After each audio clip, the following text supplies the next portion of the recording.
Operation లేకుండా మోకాళ్ళు మరియు నడుము నొప్పులకు అత్యాధునిక చికిత్స డాక్టర్ భావన హర్వాణి గారి ఆధ్వర్యంలో ఆర్ఎఫ్ఏ మరియు ప్లాస్మా పద్ధతిలో చిన్న ఇంజెక్షన్ తో పరిష్కారం. Hospitals road number 12 Banjara hills. Revanth సర్కార్ అంటేనే రైతులను గోసబుచ్చుకునే సర్కారు.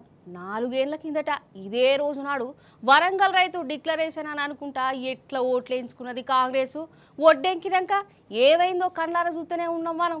2.5 ఏళ్ల సంది మన రైతులు నిలువుత మోసపోతూనే ఉన్నారు, గోసపడుతురు. అందుకే ఎక్కడనైతే డిక్లరేషన్ అని చెప్పిరో అదే జాగల రైతుల తరపున బీఆర్ఎస్ పార్టీ రేవంత్ రాజ్యం మీద జంగు చేసింది.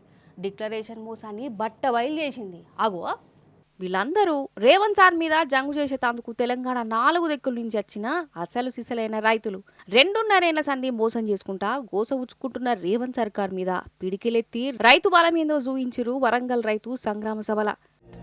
నా పేరే తెలంగాణ భూమి, నా గొంతెండిపోతున్నదేమి, నా పేరే తెలంగాణ భూమి, నా గొంతెండిపోతున్నదేమి. నేను కాళేశ్వరం కట్టుకున్నా, నా గుండె ఎండుతున్నది ఎందుకన్నా, నేను కాళేశ్వరం కట్టుకున్నా, నా గుండె ఎండుతున్నది ఎందుకన్నా. రైతుల కంటికి రెప్పోలే చూసుకున్నా, 10 ఏళ్ళు పానంగా సాదుకున్నా, సాగు నీరు లేక చచ్చిపోతా ఉన్నా. నా పేరే తెలంగాణ భూమి, నా గొంతెండిపోతున్నదేమి, నేను కాళేశ్వరం కట్టుకున్నా, నా గుండె ఎండుతున్నది ఎందుకన్నా.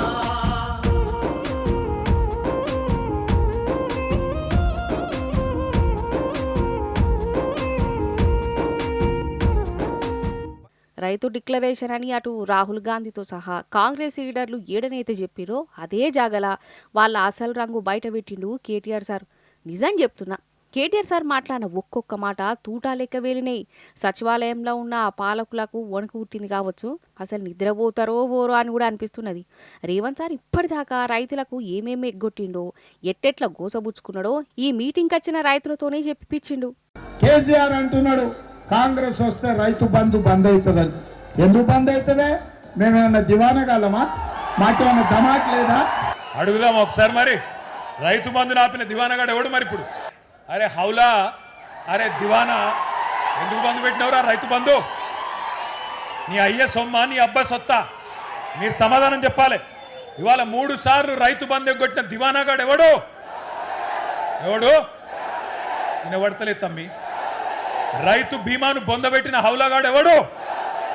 2 లక్షల రుణమాఫీ చేయని దివానాగాడు ఎవడు? 500 బోనస్ ఎగ్గొట్టిన ధోకేబాజ్గాడు ఎవడు? పంటలు కొనుగోలు చేయని బట్టెబాజ్గాడు ఎవడు? పక్కానా కేసులు పెడతాడా? కేసులు కాకపోతే వాన అయ్యా ఏం పెట్టుకుంటాడో పెట్టుకోమని దేఖలేంగే. ఇది వరంగల్ రైతుల మాటనే కాదు, మన తెలంగాణలో ఏ ఊర్లకు ప్రతి ఒక్కరి మనసులో ఉన్న మాటే ఇది. ఈ 2.5 ఏళ్ల సంధి చేయిపాటి సర్కారు రైతులను ఎట్టెట్లా మోసం చేసిందో కండ్లకు కట్టినట్టు వివరంగా చెప్పిండు రామన్న. 60 ఏళ్లు రాచి రంపాన పెట్టి రైతాంగాన్ని, రైతుల రక్తం దాగిన పార్టీ కాంగ్రెస్ పార్టీ రైతులకు కిరీటం పెడతామని చెప్పి కళ్ళబొల్లి కబుర్లు చెప్పి 34 హామీలు ఇచ్చినారు. 1 కాదు 2 కాదు. రైతు డిక్లరేషన్లో 34 హామీలు ఇచ్చినారు. డిక్లరేషన్లు పట్టుకున్నారు, గ్యారంటీ కార్డులు పట్టుకున్నారు, బాండ్ పేపర్లు రాసినారు, గడప గడపకు పోయినారు. మరి తీయటి పుల్లటి మాటలు చెప్పి ఓట్లయితే దొబ్బిండ్రు. 34 హామీలు ఇస్తే డిక్లరేషన్లో ఒక్కటంటే ఒక్కటి కూడా అమలు కాలే. రాహుల్ గాంధీ చెప్పినట్టు ఎకరానికి 15,000 రూపాయలు వస్తున్నాయా? 2 లక్షల రుణమాఫీ జరిగిందా? రైతు కూలీలకు 12,000 వేస్తుండ్రా? అన్ని పంటలకు బోనస్ వస్తుందా? అన్ని పంటలు కొంటుండ్రా? కౌలు రైతుకు ఎకరానికి 14,000 వస్తుందా? పంటల బీమా పథకం వచ్చిందా? అసైన్డ్ రైతులకు పట్టాలు ఇచ్చిండ్రా? 34 హామీలలో ఒక్కటన్నా అమలైందా? 4 ఏళ్ల తర్వాత రైతు బతుకు బాగుపడ్డదా చెడిపోయిందా? వరంగల్ రైతు డిక్లరేషన్ అని చెప్పి ఓట్లేయించుకున్నాక ఇక రాహుల్ గాంధీ సారు కనబడతలేడు కదా. ఆయన ఇంకెందుకు కనబడతాడు? ఓటేకనే ఏకే తెలంగాణ రైతులు బోడి జనం అయిపోయారు. ఓట్లేయించుకొని దాక్కున్న కాంగ్రెస్ లీడర్లను ఒక ఆట ఆడుకున్నాడు కేటీఆర్ సారు. ఓట్లు పెట్టుకున్నారు, ఓట్లు దొబ్బిండ్రు. ఓట్లకు ముందేమో బట్టెబాజ్ ముచ్చట్లు చెప్పిండ్రు, ఇప్పుడు దోకేబాజ్ పనులు చేస్తున్నారు. ఇవాళ గల్లీలో ఉన్న కాంగ్రెస్ కార్యకర్త ఎవరైతే ఇంటింటికి తిరిగి ఓట్లు అడిగిండో వాడు మాట్లాడతలేడు.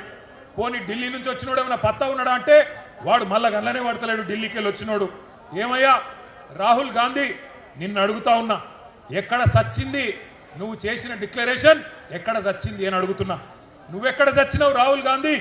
నువ్వు నిలబెట్టిన ముఖ్యమంత్రి, నువ్వు ఇక్కడ మాకు అప్పజెప్పిపోయిన ముఖ్యమంత్రి ఏ గాడిది పనులు దోముతున్నాడో అని అడుగుతున్నా నేను. ఎక్కడున్నాడు? రైతులు కల్లాల కాడ అవస్థల్లో ఉంటే ఇలా మక్కలు నిన్న తిరిగిన నేను జనగామల యశ్వంతాపూర్ పోయినా, పర్కాళ్ళ ఊకలు పోయినా, నర్సంపేట మార్కెట్ యార్డుకు పోయినా రైతులు కళ్ళకెళ్ళి రక్తం గారే పరిస్థితున్నది. అందుకే అంటున్నా నేను బాధతోని, ఎక్కడ దచ్చిండు రాహుల్ గాంధీ? 4 ఏళ్ళే రైతు డిక్లరేషన్ అని చెప్పి ప్రభుత్వం వచ్చి 2.5 ఏళ్ళు అయిపోయాయి.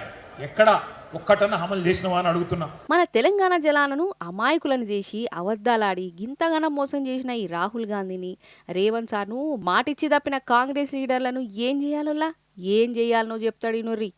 బాధ అనిపిస్తుంది ఇట్లా మాట్లాడాలంటే అప్పుడప్పుడు.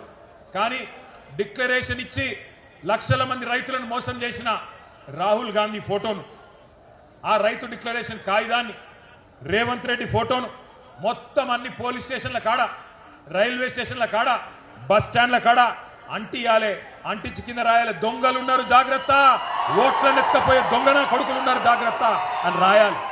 గంత దొంగలు వీళ్ళు. ఆలోచన చేయండి, ఒక్క హామీ అమలు చేయడా 2.5 ఏళ్లలో? ఇంత అన్యాయం ఉంటుందా?